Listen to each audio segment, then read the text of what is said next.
ಎರಡನೇ ಹಂತದ ಲೋಕಸಭಾ ಚುನಾವಣಾ ಪ್ರಚಾರ ತುಂಬ ಜೋರಾಗಿ ನಡೀತಾ ಇದೆ. ಇನ್ನು ಅಭ್ಯರ್ಥಿಗಳು ಯಾವ ರೀತಿ ಪ್ರಚಾರ ಮಾಡ್ತಿದ್ದಾರೆ, ನಾಯಕರು ಹೇಗೆ ಅವರ ವಿಚಾರವನ್ನು ಜನರ ಮುಂದೆ ಇಡ್ತಾ ಇದ್ದಾರೆ, ನಾಯಕರ ಜೊತೆಗೆ ಒಂದು ದಿನ ಪೂರ್ತಿ ಕಲ್ಯಾಣ. ನಾನಿವತ್ತು ಶಿವಮೊಗ್ಗದ BJP ಅಭ್ಯರ್ಥಿ BY ರಾಘವೇಂದ್ರ ಅವರ ನಿವಾಸಕ್ಕೆ ಬಂದೀನಿ. ಇವತ್ತು ದಿನ ಪೂರ್ತಿ ಅವ್ರ ಜೊತೆ ಕಲ್ಯಾಣ. ಅವ್ರು ಏನು ಹೇಳ್ತಾರೆ, ಮತದಾರರು ಯಾವ ರೀತಿ ಸ್ಪಂದಿಸ್ತಾ ಇದ್ದಾರೆ, ಅವರ ವಿಚಾರ ಏನು ತಿಳ್ಕೊಳ್ಳೋಣ ಬನ್ನಿ.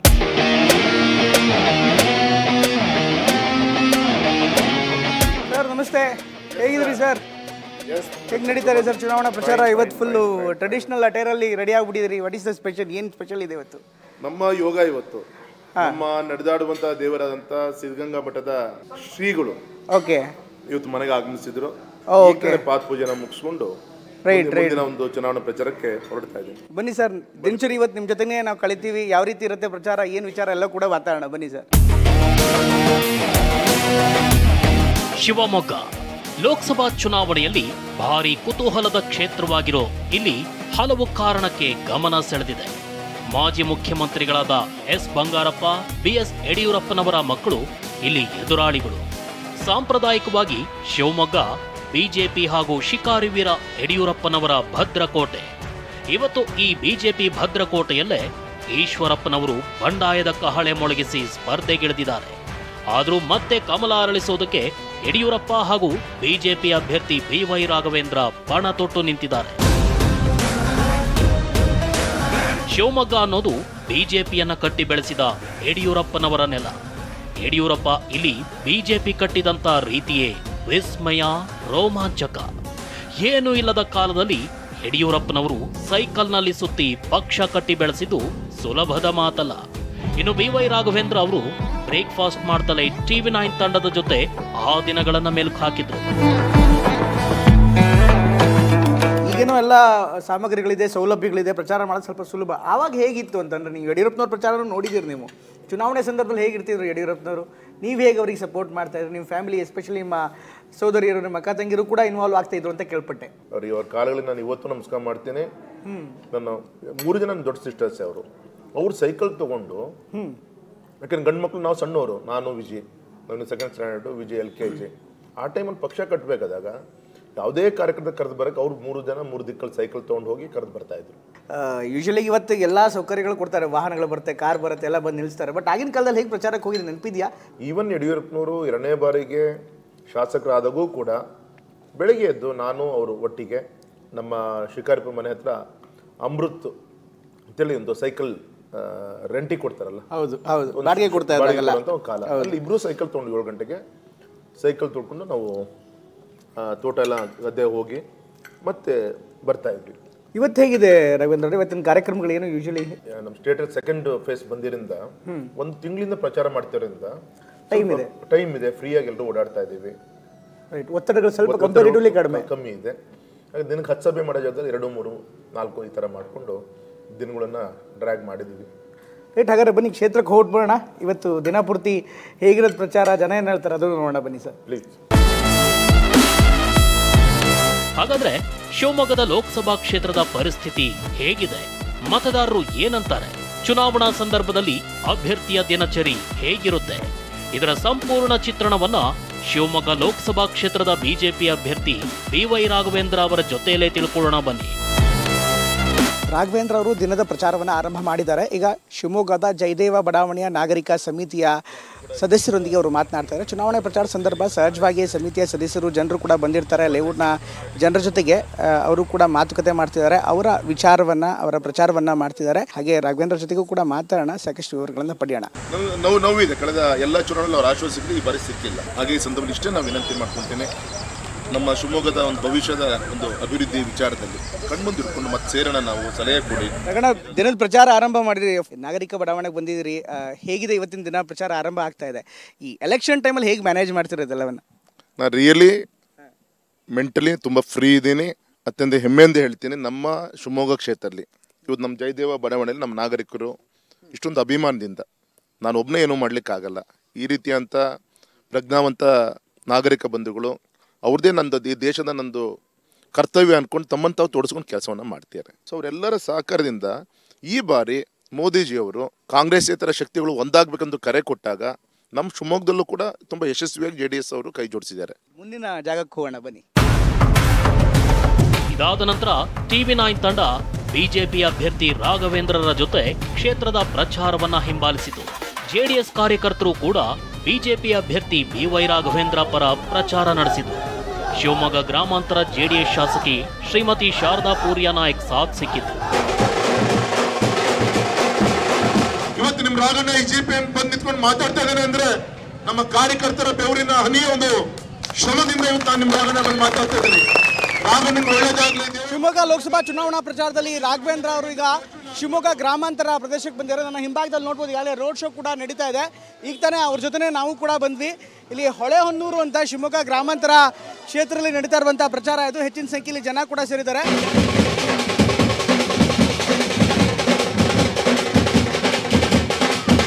ಈಗಾಗಲೇ ರಾಘವೇಂದ್ರ ಅವರ ಪ್ರಚಾರ ಕೂಡ ಆರಂಭವಾಗಿದೆ. ಹೊಳೆಹೊನ್ನೂರಿನ ಪ್ರಮುಖ ಬೀದಿಗಳಲ್ಲಿ ಈಗಾಗಲೇ ಸಾಗ್ತಾ ಇದ್ದಾರೆ. ಜೊತೆಗೆ ಸ್ಥಳೀಯ ಮತದಾರರು ಕೂಡ ಇದ್ದಾರೆ, ವ್ಯಾಪಾರಿಗಳಿದ್ದಾರೆ. ಅವ್ರ ಜೊತೆ ಕೂಡ ನಾವು ಮಾತಾಡೋಣ ಏನು ಹೇಳ್ತಾರೆ ಅಂತ. ಹೇಗಿದೆ ಮೇಡಮ್ ಚುನಾವಣಾ ಪ್ರಚಾರ? ತುಂಬ ಜೋರಾಗಿ ನಡೀತಾ ಇದೆ. ಯಾರಿಗೆ ಓಟ್ ಹಾಕ್ತೀರಿ ಸರ್? ಬಿಜೆಪಿ. ಯಾವ ಕಾರಣಕ್ಕೋಸ್ಕರ? ಎಲ್ಲ ಚೆನ್ನಾಗಿ ಮಾಡ್ಕೊಳ್ತಾರೆ ಅಂತ ಹೇಳಿ ಹಾಕ್ತಿದ್ದೀವಿ. ಈ ಭಾಗದಲ್ಲಿ ಕೆಲಸ ಮಾಡಿದಾರಾ? ಮಾಡ್ತಾ ಇದ್ದಾರೆ. ಏನ್ ಹೇಳ್ತೀರಿ ಸರ್? ಮೋದಿ ಮುಖ ನೋಡಿ ಓಟ್ ಹಾಕ್ತಿರೋ, ರಾಘವೇಂದ್ರ ಅವ್ರ ಮುಖ ನೋಡಿ ಓಟ್ ಹಾಕ್ತಿರೋ, ಅಥವಾ ಬೇರೆ ಪಕ್ಷದವ್ರ ಮುಖ ನೋಡಿ ಓಟ್ ಹಾಕ್ತೀವಿ ಮೇಡಮ್ ಸರ್. ಯಾಕೆ? ಮೋದಿ ನಮ್ಮ ದೇಶ ಭದ್ರತೆಗೆ ನಾವು ಮೋದಿಗೆ ಸಪೋರ್ಟ್ ಮಾಡಲೇಬೇಕು. ನಮ್ಮ ದೇಶದ ಒಂದು ಆರ್ಥಿಕ ಸ್ಥಿತಿ ಆಗಲಿ, ನಮ್ಮ ದೇಶ ಸುರಕ್ಷಿತವಾಗಿ ಇರಬೇಕಂತ ಹೇಳಿದ್ರೆ ನಾವು ಮೋದಿಗೆ ಸಪೋರ್ಟ್ ಮಾಡೋಣ ಸರ್. ಕಾಂಗ್ರೆಸ್ನವರು ಗ್ಯಾರಂಟಿ ಕೊಡ್ತಾ ಇದ್ದಾರೆ. ಗ್ಯಾರಂಟಿ ಇವತ್ತಿರುತ್ತೆ, ನಾಳೆ ಹೋಗುತ್ತೆ. ನಮ್ಮ ಭದ್ರತೆ ಇಲ್ಲ ಅಂದಮೇಲೆ ಗ್ಯಾರಂಟಿ ತಗೊಂಡು ಏನು ಮಾಡ್ಬೇಕು ಸರ್ ನಾವು? ಈ ಭಾಗದಲ್ಲಿ ನಮಗೆ ಕಂಡು ಬರ್ತಾ ಇರುವಂಥ ದೃಶ್ಯ. ಇನ್ನೂ ಕ್ಯಾಂಪೇನ್ ನಡೀತಾ ಇದೆ, ನಾವು ಕೂಡ ಹೋಗ್ಬಿಡೋಣ ಬನ್ನಿ. ಮಲೆನಾಡು, ಅರೆಮಲೆನಾಡು ಪ್ರದೇಶಗಳನ್ನೊಳಗೊಂಡಿರುವ ಶಿವಮೊಗ್ಗ ತನ್ನ ಪ್ರಾಕೃತಿಕ ಸೌಂದರ್ಯ ಹಾಗೂ ಸಂಪತ್ತಿಗೆ ಹೆಸರುವಾಸಿ. ಜೊತೆಗೆ ರಾಜಕೀಯವಾಗಿಯೂ ಬಹು ಸಕ್ರಿಯ. ರಾಜ್ಯಕ್ಕೆ 4 ಮುಖ್ಯಮಂತ್ರಿಗಳನ್ನ ನೀಡಿದ ಜಿಲ್ಲೆ ಶಿವಮೊಗ್ಗ. ನಾನೀಗ ಹಸುಡಿ ಅನ್ನುವಂಥ ಗ್ರಾಮದಲ್ಲಿ ಬಂದಿನಿ. ಇಲ್ಲೂ ಕೂಡ ಪ್ರಚಾರ ಸಭೆ ನಡೀತಾ ಇದೆ. ನೋಡ್ಬೋದು ರಾಘವೇಂದ್ರ ಅವರಿಗೆ ಈಗಾಗಲೇ ಸ್ಥಳೀಯ ಜನರು ಯಾರಿದ್ದಾರೆ ಅವರೆಲ್ಲರೂ ಕೂಡ ಬಂದು ಮಾತನಾಡಿಸಿದ್ದಾರೆ. ಸ್ಥಳೀಯ ಸಮಸ್ಯೆಗಳಿದೆ, ಅದನ್ನು ಹೇಳ್ತಿದ್ದಾರೆ. ಹೀಗಾಗಿ ಇಲ್ಲೂ ಕೂಡ ಪ್ರಚಾರ ಸಭೆ ಇದೆ. ಪ್ರಚಾರ ಸಭೆಗೆ ಭಾಗವಹಿಸುವಂಥ ನಿಟ್ಟಿನಲ್ಲಿ ಅವರು ಬಂದಿದ್ದಾರೆ. ಸಭೆ ಇದೆ ಸರ್ ನಮಸ್ಕಾರ. ಪ್ರಮೋದ್ ಅಂತ TV9 ಇಂದ ಸರ್. ಈಗ ರಾಘವೇಂದ್ರ ಅವ್ರು ಬಂದಿದ್ರು, ಅವ್ರ ಜೊತೆಗೆ ನಿಮ್ಮ ಅಹವಾಲು ಹೇಳಿದ್ರಿ. ಏನು ಸಮಸ್ಯೆ ಏನಾದರೂ ಹೇಳಿದ್ರೆ ಅವರಿಂದ? ಒಂದು ನಾವು ಬ್ರಾಹ್ಮಣರದ್ದು ಚಿತಾಗಾರ ಮಾಡ್ತಾ ಇದ್ದೀವಿ. ಆ ಚಿತಾಗಾರದ ಜಾಗನ ನಮಗೆ ಅಂದರೆ ಸ್ಮಶಾನಕ್ಕೆ ಜಾಗ ಇಲ್ಲ ನಮಗೆ, ಅದನ್ನು ಶಾಂಕ್ಷನ್ ಮಾಡಿಸ್ಕೊಡಿ ಅಂತ.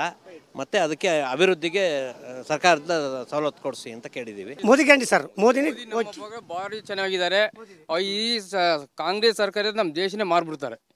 ಇನ್ನು ಸ್ವಲ್ಪ ದಿನ ಬಿಟ್ಟು ಹೋಗ್ಬಿಟ್ರೆ ನಮ್ಮ ದೇಶಕ್ಕೆ ಅಲೋಕಲ ಮಾಡ್ಬಿಡ್ತಾರೆ. ಆದ್ದರಿಂದ ಯಾವ ಕಾರಣಕ್ಕೂ ಕಾಂಗ್ರೆಸ್ ಬರೋದಿಲ್ಲ ನಮ್ಮ ಭಾಗದಲ್ಲಿ. ಮೋದಿ ಅವರೇ ಮತ್ತೊಮ್ಮೆ ಪ್ರಧಾನಿ ಮಂತ್ರಿ ಆಗಿರ್ತಾರೆ ನಮ್ಮ ದೇಶಕ್ಕೆ. ಇದು ನಮಗೆ ಹಸುಡಿ ಗ್ರಾಮದಲ್ಲಿ ಕಂಡು ಬರ್ತಾ ಇರುವಂಥ ದೃಶ್ಯ.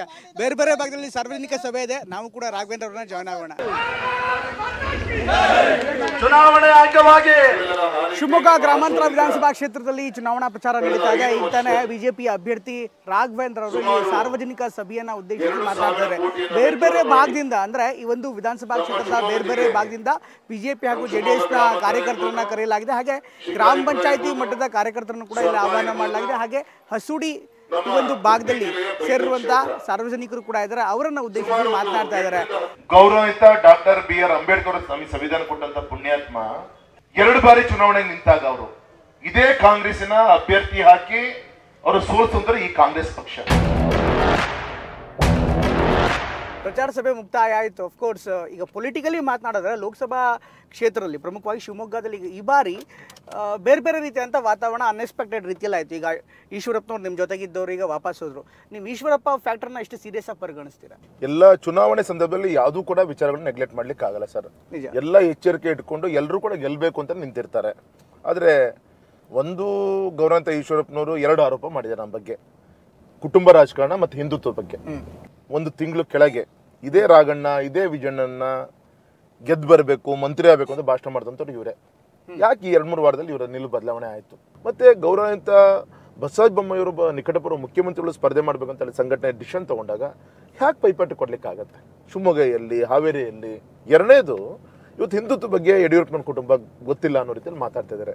ಪೂಜ್ಯ ತಂದೆಯವರು ಮಂಡ್ಯದಿಂದ ಶಿಕಾರಿಪುರಕ್ಕೆ ಬಂದಾಗ ಒಬ್ಬ ರಾಷ್ಟ್ರೀಯ ಸ್ವಯಂ ಸೇವಕ ಸಂಘದ ಪ್ರಚಾರಕರಾಗಿ ಅವ್ರು ಬಂದಿತ್ತು. ಇವತ್ತು ಅದೇ ಯಡಿಯೂರಪ್ಪನವರು ನಮ್ಮ ಮುರಳಿ ಮನೋಹರ್ ಜೋಶಿ ಅವರು ಕರೆಯನ್ನು ಕೊಟ್ಟಾಗ, ಉಗ್ರಗಾಮಿಗಳು ಟೆರರಿಸ್ಟನ್ನು ಅವ್ರು ಕರೆ ಕೊಟ್ಟು ಕಾಶ್ಮೀರ ಲಾಲ್ ಚೌಕಲ್ಲಿ ತಾಯಿ ಹಾಲು ಕುಡಿದಂಥವ್ರು ಯಾರೇ ಬಂದರೂ ಕೂಡ ನೀವು ರಾಷ್ಟ್ರಧ್ವಜನ ಹಾರಿಸಿ ಅಂತ ಹೇಳಿದಾಗ ಅವತ್ತು ಅದೇ ವಿಮಾನದಲ್ಲಿ ನಿಮ್ಮ ಯಡಿಯೂರಪ್ಪನ ಹೋಗುವಾಗ ಗ್ರೆನೇಡ್ ದಾಳಿ ನಡೀತು. ನಾವು ಯಾವತ್ತೂ ಕೂಡ ಹಿಂದುತ್ವವನ್ನು ಒಂದು ನಮ್ಮ ನಾಡಿನ ಒಂದು ದೇಶದ ಒಂದು ಜೀವನದ ಒಂದು ವ್ಯವಸ್ಥೆ, ಅದನ್ನ ಪಬ್ಲಿಸಿಟಿಗೋಸ್ಕರ ಅಲ್ಲ. ಮೋದಿಯವ್ರ ಫೋಟೋ ಇಟ್ಕೊಂಡೆ ಅವ್ರು ಪ್ರಚಾರ ಮಾಡ್ತಾ ಇದ್ದಾರೆ. ಮೋದಿ ಯಾರ ಆಸ್ತಿನೂ ಅಲ್ಲ, ಮೋದಿಗೋಸ್ಕರ ನಾವು ಕೂಡ ಕೆಲಸ ಮಾಡ್ತೀವಿ. ಮೋದಿ ಫೋಟೋ ಬಳಕೆಗೆ ತಾವೇನು ಹೇಳ್ತೀರಿ? ಅವ್ರು ಹೇಳ್ತಾರೋ ಅಂತ ನಾನು ಗೆಲ್ತೀನಿ ಮತ್ತು BJP ಬಿಡ್ತೀನಿ ಅಂತ. ತುಂಬ ಸಂತೋಷ, ಮತದಾರರು ಉತ್ತರ ಕೊಡ್ತಾರೆ. ಒಂದು ಅಧಿಕೃತವಾದಂಥ ಭಾರತೀಯ ಜನತಾ ಪಕ್ಷದ ಅಭ್ಯರ್ಥಿ ಇವತ್ತು ನನಗೆ ಓಟ್ ಕೊಟ್ಟಾಗ ಮಾತ್ರ ನಾನು ಅದನ್ನು ಮೋದಿಯವ್ರಿಗೆ ಅವ್ರ ಪಾದಕ್ಕೆ ತಲುಪಿಸೋದೇ ಹೊರತು XYZ ನಿಂತ್ಕೊಂಡಾಗ ಅದು ಆಗ್ಲಿಕ್ಕೆ ಸಾಧ್ಯ ಇಲ್ಲ. ರಾಣಿ, ಇನ್ನೊಂದು ಪ್ರಶ್ನೆ ಇದೆ. ಈಗ ನೀವು ಏರ್ಪೋರ್ಟ್ನ ಉದ್ಘಾಟನೆ ಮಾಡಿದ್ರಿ. ಉದ್ಘಾಟನೆ ಮಾಡಿದಂಥ ಸಂದರ್ಭದಲ್ಲಿ ಆವಾಗ ಕಾಂಗ್ರೆಸ್ ಅವರು ಸೇರಿದಂತೆ ನಿಮ್ಮ ವಿರೋಧಿಗಳು ಒಂದು ಪ್ರಶ್ನೆ ಕೇಳಿದ್ರು, ಏರ್ಪೋರ್ಟ್ ಉದ್ಘಾಟನೆ ಮಾಡೋದಂದ್ರೆ ಏನು ಮಾಡ್ತೀರಿ, ಅಭಿವೃದ್ಧಿ ಆಗತ್ತೆ, ಅಲ್ಲಿ ಹೊಟ್ಟೆ ತುಂಬತ್ತಾ, ಎಷ್ಟು ಜನ ಬರ್ತಾರೆ ಅನ್ನುವಂಥ ಪ್ರಶ್ನೆ ಕೇಳಿದ್ರು. ಈ ಒಂದು ಪ್ರಶ್ನೆ ಲಾಂಗ್ ಟರ್ಮ್ ವಿಷನ್ ಇಟ್ಕೊಂಡು ಮಾಡೋಂಥ ಉತ್ತರ ಆಗಿರುತ್ತೋ ಅಥವಾ ಸದ್ಯಕ್ಕೆ ಏನೂ ಇಲ್ಲ, ಅದು ಒಂದು ರೀತಿ ಕಾಂಕ್ರೀಟ್ ಮ್ಯೂಸಿಯಂ ಆಗಿರುತ್ತೆ ಅಷ್ಟೇ, ಅದು ಬಿಟ್ಟರೆ ಯಾರು ಟ್ರಾವೆಲ್ ಮಾಡೋರು ಇರೋದಿಲ್ಲ ಅಂತ ಹೇಳ್ತಾರೆ. ಒಳ್ಳೆ ಪ್ರಶ್ನೆಯನ್ನ ತಾವು ಕೇಳಿದ್ರಿ ಸರ್. ಏರ್ಪೋರ್ಟ್ ಯಾವುದೇ ಕಾರಣಕ್ಕೂ ಶ್ರೀಮಂತರ ಮಕ್ಕಳಿಗೋಸ್ಕರ ಅಲ್ಲ ಸರ್.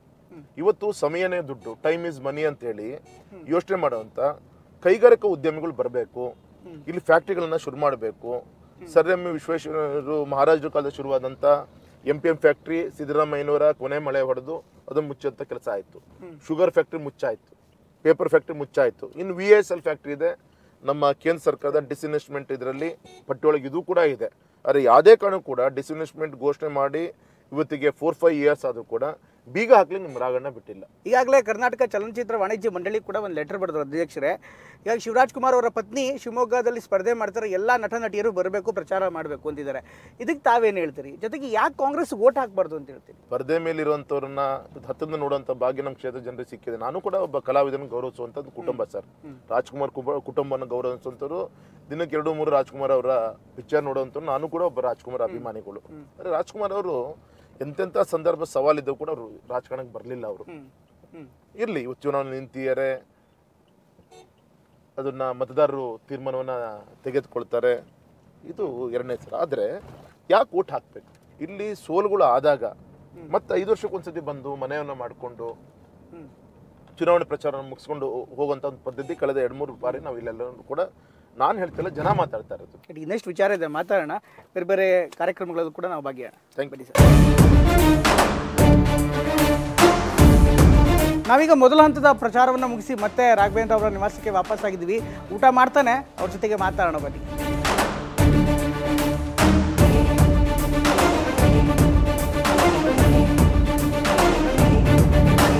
ಅವತ್ತಿನ ಒಂದು ತಕ್ಕಂಥ ಒಂದು ವ್ಯವಸ್ಥೆಗಳು, ಪಾದಯಾತ್ರೆಗಳಲ್ಲಿ ಮಧ್ಯದಲ್ಲಿ ಇರ್ಬೋದು, ಎಷ್ಟು ಹೋರಾಟಗಳು ಅವ್ರ ಪಾದಯಾತ್ರೆಗಳು, ಬನವಾಸದಿಂದ ಪಾದಯಾತ್ರೆ, ಶಿಕಾರಿಪುರದಿಂದ ಪಾದಯಾತ್ರೆ, ಶಿವಮೊಗ್ಗದಿಂದ ಪಾದಯಾತ್ರೆ, ಕಾವೇರಿ ಹೋರಾಟಕ್ಕೋಸ್ಕರ ಪಾದಯಾತ್ರೆ, ಈ ಥರ ಕಷ್ಟಪಟ್ಟು ಅವ್ರು ಕಟ್ಟಿದಂಥ ಒಂದು ಸಂಘಟನೆ, ಪಕ್ಷ, ಇವತ್ತು ಆ ಪುಣ್ಯ ಇವತ್ತು ನಮಗೂ ಕೂಡ ಲಭಿಸಿದೆ.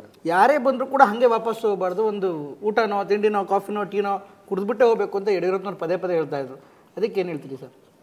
ಅದು ನಮ್ಮ ತಾಯಿನೂ ಕೂಡ ನಡೆಸ್ಕೊಂಡು ಬಂದರು. ಇವತ್ತು ನಮ್ಮ ಕುಟುಂಬದ ಹೆಣ್ಮಕ್ಳು ಕೂಡ, ನನ್ನ ಮನೆಯವರು ಇರ್ಬೋದು, ಯಾರೇ ನಮ್ಮ ಅಕ್ಕ ತಂಗಿ ಇರ್ಬೋದು, ಎಲ್ಲರೂ ಕೂಡ ಇದನ್ನ ನಡೆಸ್ಕೊಂಡೋದು ನಮ್ಮ ಮನೇಲಿ ಬಂದಿದೆ. ಅನ್ನದ ತುತ್ತಿನ ಒಂದು ಋಣ ಏನೋ ಗೊತ್ತಿಲ್ಲ, ಹಂಗಾಗಿ ಸಾರ್ವಜನಿಕ ಕೆಲಸ ಮಾಡ್ತಾ ಇದ್ದೀವಿ ಸರ್. ತುಪ್ಪ ಕೊಡು ಮರಿ. Thank you sir. ಮುಂದೆ ಮತ್ತೆ ಮಾತಾಡೋಣ, ಸಾಕಷ್ಟು ವಿಚಾರ ಇದೆ ಮಾತಾಡೋದಕ್ಕೆ. ರಾಘವೇಂದ್ರ ಅವರ ಚುನಾವಣಾ ಅಖಾಡದ ಇನ್ನಷ್ಟು ಮಜಲುಗಳನ್ನು ನೋಡ್ಕೊಂಬರೋಣ ಬನ್ನಿ. ಇನ್ನು ಮಧ್ಯಾಹ್ನದ ಊಟದ ಬಳಿಕ ಸಂಜೆ ಹೊತ್ತಿಗೆ ಬಿಜೆಪಿ ಅಭ್ಯರ್ಥಿ ರಾಘವೇಂದ್ರ ಜೊತೆ TV9 ತಂಡ ತೆರಳಿದು ಆಯನೂರು ಸಂತೆ ಮೈದಾನಕ್ಕೆ. ನಾವೀಗ ಆಯನೂರಿಗೆ ಬಂದಿದ್ದೀವಿ. ಆಯನೂರಲ್ಲಿ ಒಂದು ಜಾಯಿಂಟ್ ಸಭೆ ನಡೀತಾ ಇದೆ. BJP ಮತ್ತು JDSನ ನಾಯಕರ ಜಂಟಿ ಸಭೆ, ಸಾರ್ವಜನಿಕ ಸಭೆ ಕೂಡ ಅದು. ಈ ಸಭೆಯನ್ನು ಉದ್ದೇಶಿಸಿ ರಾಘವೇಂದ್ರ ಅವರು ಕೂಡ ಮಾತನಾಡ್ತಾರೆ ಕೆಲವು ಹೊತ್ತಿನಲ್ಲಿ. ಅಭ್ಯರ್ಥಿಗಳು ಪ್ರತಿನಿತ್ಯ ತಮ್ಮ ದಿನಚರಿಯನ್ನ ಹೇಗೆ ನಿಭಾಯಿಸಬೇಕು ಅನ್ನೋದೇ ದೊಡ್ಡ ಸವಾಲಿನ ಕೆಲಸವಾಗಿರುತ್ತೆ. ಗ್ಯಾರಂಟಿ ಬಗ್ಗೆ ಚರ್ಚೆ ಆಗ್ತಾ ಇದೆ. ತಾಯಿ ನೀನೇ ಹೇಳು, ಯಾರಾದ್ರೂ ಬಂದು ನಿಮ್ ಮಗ ಏನ್ ಮಾಡ್ತಾನೆ ಅಂದ್ರೆ ಮೋದಿ ಕೊಡಂತ 2,000 ರೂಪಾಯಿ ಬರ್ತಾ ಇದೆ, ನೆಮ್ಮದಿಯಿಂದ ಇದ್ದಾನೆ ಅಂತ ಹೇಳ್ತೀರಾ ನೀವು? ಇದು ಬೆಳಗ್ಗೆಯಿಂದ 5ನೇ ಪ್ರಚಾರ ಸಭೆ. ಇದರ ಜೊತೆಗೆ ಚಿಕ್ಕ ಪುಟ್ಟ ಸಭೆಗಳು ಕೂಡ ಆಗಿದೆ. ಹಾಗೆ ನಾಯಕರ ಜೊತೆಗೆ ಮೀಟಿಂಗ್ಗಳ ಮೇಲೆ ಮೀಟಿಂಗ್ಗಳಾಗಿದೆ. ನಮ್ಮ ಜೊತೆಗೆ ಮೋಹನ್ ಇದ್ದಾರೆ. ಮೋಹನ್ ರಾಘವೇಂದ್ರ ಅವರ ಗರ್ಮ್ಯಾನ್ ಕೂಡ ಹೌದು, ಆಪ್ತ ಸಹಾಯಕ ಕೂಡ ಹೌದು. ಅವ್ರ ಜೊತೆಗೆ ಮಾತಾಡೋಣ. ಮೋಹನ್, ನಿರಂತರವಾಗಿ ನಿಮಗೆ ಜಾಸ್ತಿ ಕೆಲಸ ಇತ್ತೀಚೆಗೆ, ಅದರಲ್ಲೂ ಕೂಡ ಪ್ರಚಾರ ಸಂದರ್ಭದಲ್ಲಿ, ಚುನಾವಣೆ ಸಂದರ್ಭದಲ್ಲಿ ಜಾಸ್ತಿ ಕೆಲಸ.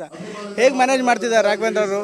ಎಷ್ಟು ಹೆಕ್ಟಿಕ್ ಇದೆ ಸರ್? ನಮ್ಮ ಪೊಲೀಸ್ ಇಲಾಖೆಯಲ್ಲಿ 24/7 ಡ್ಯೂಟಿ ಮಾಡಲೇಬೇಕು. ಖಂಡಿತವಾಗಿ ಆ ಡ್ಯೂಟಿನ ಮಾಡ್ಕೊಂಡು ಹೋಗ್ತಾ ಇದೀವಿ.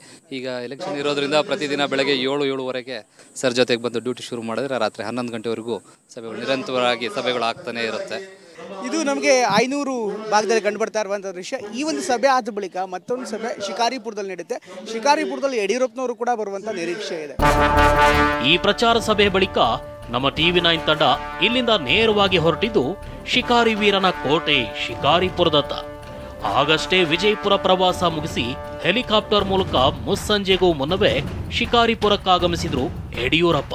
ಇವತ್ತು ಯಡಿಯೂರಪ್ಪ ಸಾಹೇಬರ ಆಶ್ವಾದದಿಂದ 450 ಕೋಟಿ ಖರ್ಚು ಮಾಡ್ತಾಯಿ ಅಲ್ಲಿ ಲಾಂಚ್ ಇದೆ ಅಲ್ಲಿ ಅಲ್ವಾ, ಅದೇ ನೀರಲ್ಲಿ ನಾವು ದಾಡ್ಕೊಂಡು ಹೋಗ್ಬೇಕು. ನಮ್ಮ ಹೊಸೂರು, ನಾನೀಗ ಶಿಕಾರಿಪುರ ಗ್ರಾಮದಲ್ಲಿ ಇದ್ದೀನಿ. ಶಿಕಾರಿಪುರದ ಹೊಸೂರು ಅನ್ನುವಂಥ ಪ್ರದೇಶದಲ್ಲಿ ಪ್ರಚಾರ ಸಭೆ ನಡೀತಾ ಇದೆ.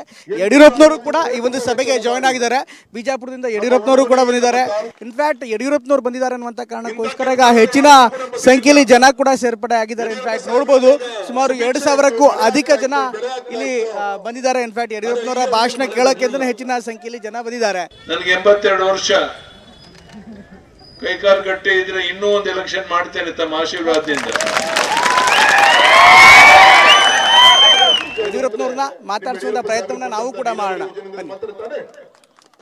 ಸರ್ ನಮಸ್ತೆ. ಬೆಂಗಳೂರಿಂದ ಬಂದಿದ್ದೀನಿ. ರಾಘವೇಂದ್ರ ಅವರ ಅವ್ರ ದಿನ ಪೂರ್ತಿ ಇದ್ದೀನಿ. ಹೇಗೆ ಅನಿಸ್ತಾ ಇದೆ ಸರ್? ನೀವು ಸಾಕಷ್ಟು ಲೋಕಸಭಾ ತುಂಬಾ ಚೆನ್ನಾಗಿದೆ ರೀ. ಶಿಕಾರಿಪುರ ತಾಲೂಕಿನಲ್ಲೇ 1 ಲಕ್ಷಕ್ಕಿಂತ ಹೆಚ್ಚು ಲೀಡ್ ಕೊಡ್ತಾರೆ. ಈ ಸಾರಿ ಸುಮಾರು 3 ಲಕ್ಷಕ್ಕೂ ಹೆಚ್ಚಿನ ಅಂತರದಲ್ಲಿ ಲೋಕಸಭೆಗೆ ಅವರು ಆಯ್ಕೆಯಾಗಿ ಹೋಗ್ತಾರೆ. ವಾತಾವರಣ ನಮ್ಮ ನಿರೀಕ್ಷೆ ಮೀರಿ ಚೆನ್ನಾಗಿದೆ. ಈಗ ಕೇಂದ್ರ ಸರ್ಕಾರ ಬರ ಪರಿಹಾರ ಬಿಡುಗಡೆ ಮಾಡಿದೆ ಸರ್. 3454 ಕೋಟಿ ಬಿಡುಗಡೆ ಮಾಡಿದೆ. ಈಗ ಸಿದ್ದರಾಮಯ್ಯನವರು ಹೇಳ್ತಿದ್ದಾರೆ ನಾವು 18,000 ಕೇಳಿದ್ವಿ, 18,000 ಕೋಟಿ ಇಷ್ಟೇ ಕೊಡಿದ್ರೆ ಅಂತ. ಕೇಳಬಹುದು. ಎಲ್ಲ ರಾಜ್ಯಗಳಿಗೆ ಯಾವ ರೀತಿ ಹಂಚಬೇಕು ಅದೇ ರೀತಿ ಹಂಚಿದ್ದಾರೆ.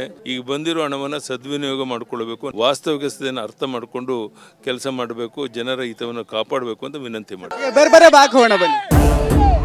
ನಂತರ ಬಿಜೆಪಿ ಅಭ್ಯರ್ಥಿ ರಾಘವೇಂದ್ರ ಅಂದಿನ ಕೊನೆಯ ಪ್ರಚಾರ ನಡೆಸಿದ್ದು ಶಿವಮೊಗ್ಗದ ಮತ್ತಿಕೋಟೆಯಲ್ಲಿ. ನಾವೀಗ ದಿನದ ಕೊನೆಯ ಪ್ರಚಾರ ಸಭೆಗೆ ಬಂದಿದ್ದೀವಿ. ಶಿಕಾರಿಪುರದ ಮತ್ತಿಕೋಟೆ ಎಂಬಂತ ಗ್ರಾಮದಲ್ಲಿ ನಡೀತಾ ಇರುವಂತಹ ಸಭೆ ನೋಡ್ಬೋದು. ಈಗಾಗಲೇ ಯಡಿಯೂರಪ್ಪ ಮತ್ತೆ ರಾಘವೇಂದ್ರ ಇಬ್ರು ಕೂಡ ಜಾಯ್ನ್ ಆಗಿದ್ದಾರೆ. ಸುಮಾರು 5,000ಕ್ಕೂ ಹೆಚ್ಚು ಮಂದಿ ಇಲ್ಲಿ ಪ್ರಚಾರ ಸಭೆಯಲ್ಲಿ ಭಾಗಿಯಾಗಿದ್ದಾರೆ. ಒಟ್ಟಲ್ಲಿ ಇದು ಕೊನೆಯ ದಿನ ಸಭೆ. ಸುಮಾರು 5ಕ್ಕೂ ಅಥವಾ 6ಕ್ಕೂ ಹೆಚ್ಚು ಸಭೆಗಳನ್ನ ಮಾಡಲಾಗಿದೆ. ಇದ್ರ ಜೊತೆಗೆ ಬೇರೆ ಮೀಟಿಂಗ್ಗಳನ್ನು ಕೂಡ ಈಗಾಗಲೇ ರಾಘವೇಂದ್ರ ಅವರು ಮಾಡಿದ್ದಾರೆ. ರಾಘಣ್ಣ ನಾಳೆ ಮೋದಿಯವರ ಪಕ್ಕದಲ್ಲಿ ಕೂತ್ಕೊಂಡು ದೇವರ ದಯೆ ಇದ್ರೆ ಒಂದು ಒಳ್ಳೆಯ ಅವಕಾಶ ಸಿಕ್ಕಾಗ ಇನ್ನೂ ಹೆಚ್ಚು ಒಳ್ಳೆ ಕೆಲಸ ಮಾಡುವಂತ ಶಕ್ತಿ ನಿಮ್ಮ ರಾಘಣ್ಣಗೆ ಸಿಗೋದಿದೆ. ಕಾರ್ಯಕ್ರಮ ಮುಗಿಸೋಕ್ಕಿಂತ ಮೊದಲು ಒಂದು ಕೊನೆಯ ಪ್ರಶ್ನೆ.